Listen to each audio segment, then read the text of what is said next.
intimately. For example, this is the bladder of the male, and coming out of the bladder there's a urethra, and you notice it's a very long urethra. It extends from the bladder all the way through this is the prostate. Anybody remember that?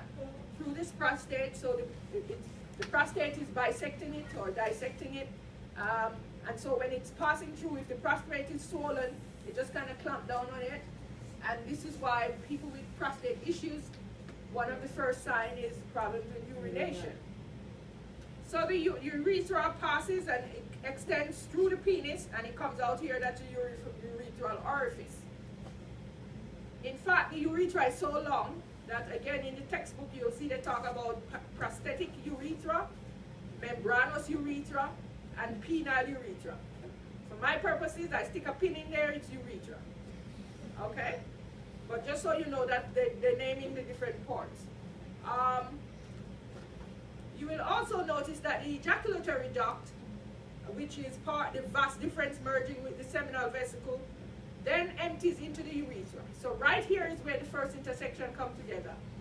Well, what that means in English is that they're using the same structure for ejaculation and urination.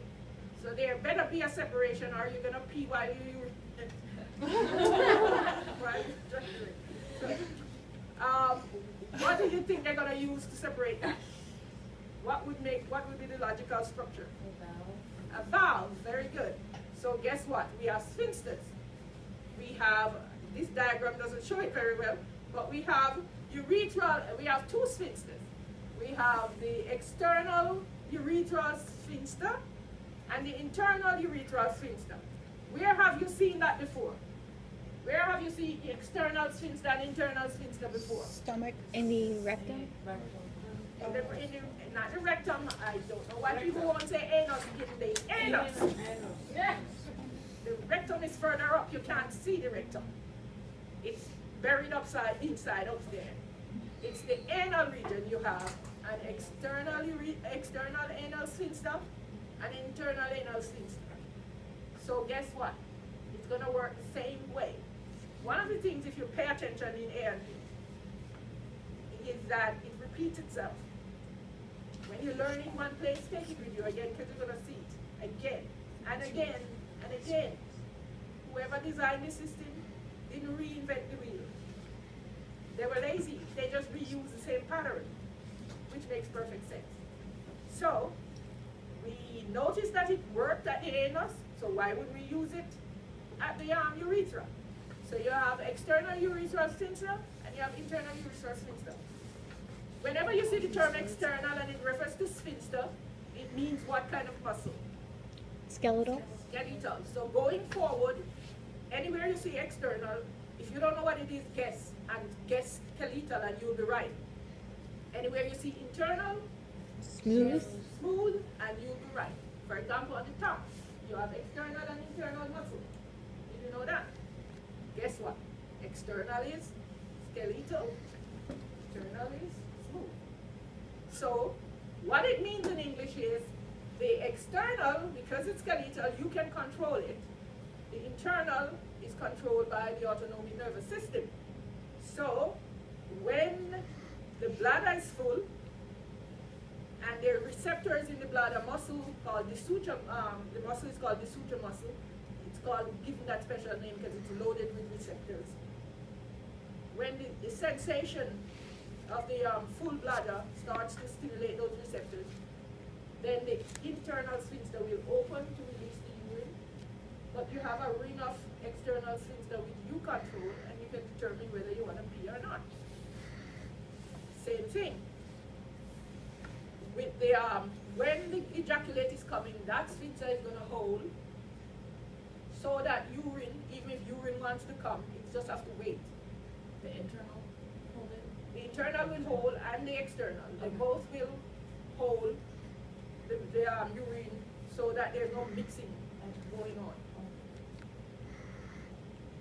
So again, point there is that the urethra and the penis is shared by both systems. And so they have to be nice about it. The other thing, anatomical wise, is that you'll notice that the anus of the male, and this is number 31 is the anus. By the way, the rectum is this part here, 30. You can't see the rectum. The anus is quite a distance away from the penis, right? In fact, the penis hangs out, well, they're both outside, but the penis is way around there, and the anus is the other way. So, unless you really make an effort, your penis is not supposed to be near the anus. And so, typically, you don't find an anatomic or physiological issue unless you insert something into the penis. Then you can introduce microbes. So they don't get UTIs the way females do. So let's compare the females now. Oh, and I hope you recognize, well, let me show you. This is the urethra that's coming from the kidney up here. That's the bladder, that's the urethra.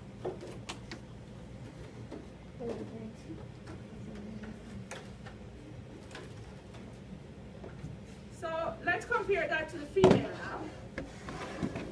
And the female vagina sits posterior to the urethra. Well, here's the bladder, so orient yourself. There's the uterus.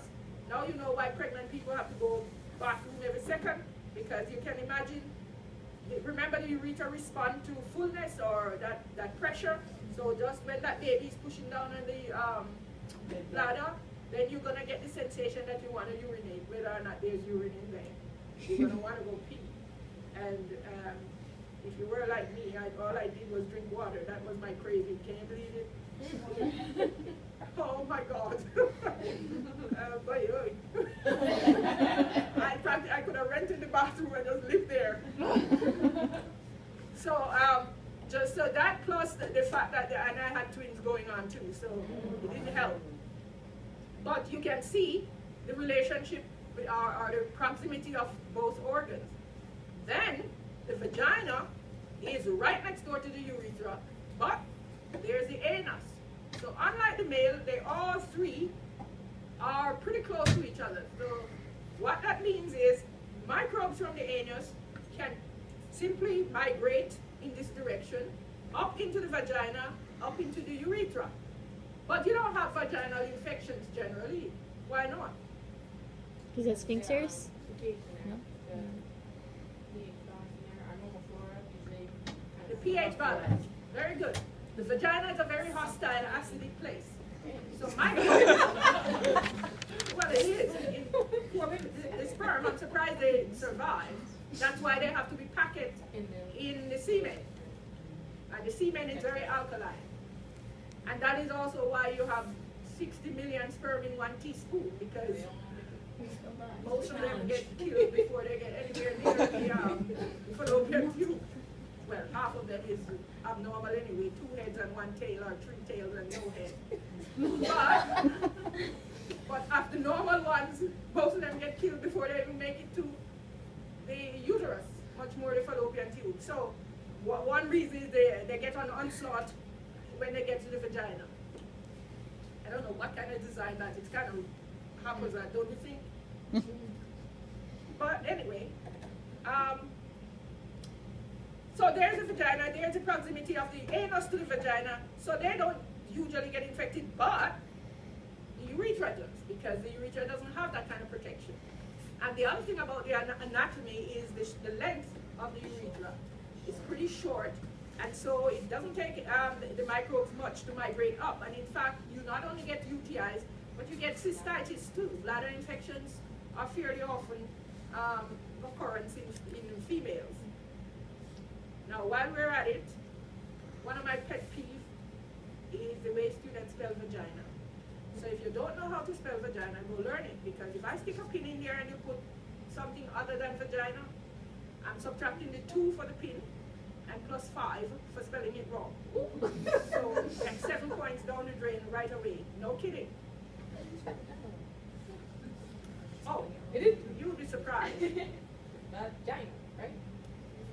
Yeah. Oh, I get all sorts of variations. I even get for JJ. No! They're not allowed to say for JJ. Nor are you allowed to say but butthole. Well, that what I do on the exam, or what I years ago we didn't have these models here. We just had the kidney and the real kidney and Mr. Henry and the cat. So I would, not me alone, everybody repeats the same structure, just on different models. And I get so bored, I start putting what I call gross anatomy. I figured it's the last day of 2018. If people don't know the eye, or the ear, or the nose, they have no business passing the course anyway. So one year I stick a pin in the anus. I figured everybody know the anus. Well, didn't I get butthole? Oh. I was so annoyed because I'm thinking, this must be a joke, but this is the last exam and you put butthole? So you're not allowed to do butthole, it's anus. And, all right, so that's it for female. Oh, we have the term urogenital sinus on your list. Now, that is referring to the anatomy of the cat, female cat. So the male cat looks exactly like the male human. They have a prostate, they have the urethra passing through it, you have the same anatomy. Female cat has a urethra, a vagina, they merge together and then they come out as one opening. So you, instead of 1, 2, 3 opening, you'd have only 2 openings. Why is that? The anterior one would be the urogenital sinus, and the other one would be the anus. And the urogenital sinus is small compared to the anus. This is important because years ago when we were in the HD building, I had a student said, I think we were doing reproductive, I don't remember, but she thought you pee from your vagina. Oh. And so I always, since then, I just kind of assume everybody knew you didn't. But since then, I take my time to point out that females don't pee from the vagina. You have a small orifice in front of the vagina. It seems like it is because it's tiny and you're not looking. Usually. So you're thinking, I think it's very understandable. I thought the same thing back in like middle school. I didn't take well, it fast. yeah, well, middle You're school, looking yeah, down. but It looks like it's coming out the same place. yes, yes, it does. And that's my point. My point is, you just kind of assume. It's not unfair or unusual to assume when you're small, but once you get bigger, I would just assume. But she didn't know, and it's not a bad thing she said it. But what that reminded me is to make it clear that you do have 3 orifices. One for anus, one for vaginal orifice, and one for urethral orifice. And they all do different functions. The cat, on the other hand, the female cat, does share the same orifice. When you go in, then it splits off, and you have the vagina and you have the urethra. So that anatomy is short. And female cat gets infections as well. So that was the purpose of this. And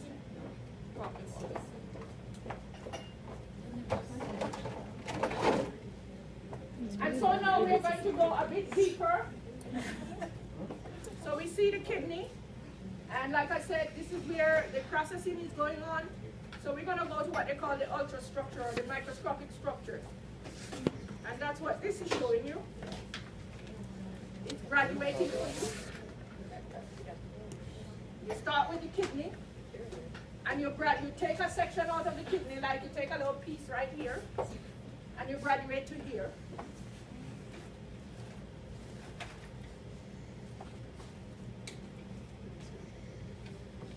So this piece of brown thing there would be the covering. That's your renal capsule. This part here is the cortex. This is the medulla. This is the bottom part of the medulla sitting down in the calyx. This is a graduation from here. So if you take one of these and dissect it, this is what you see. So we'll get to this in a minute. All right. This, again, It's showing